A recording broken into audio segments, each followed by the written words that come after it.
रहीमन धागा प्रेम का मत तोड़ो चटकाए, टूटे से फिर ना जुड़े, जुड़े गांठ पड़ जाए।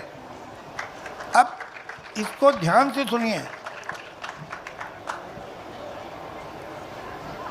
ये भी हो सकता था रहीमन धागा प्रेम का मत तोड़ो, कभी हाय चटकाए यूज करने की क्या ज़रूरत थी।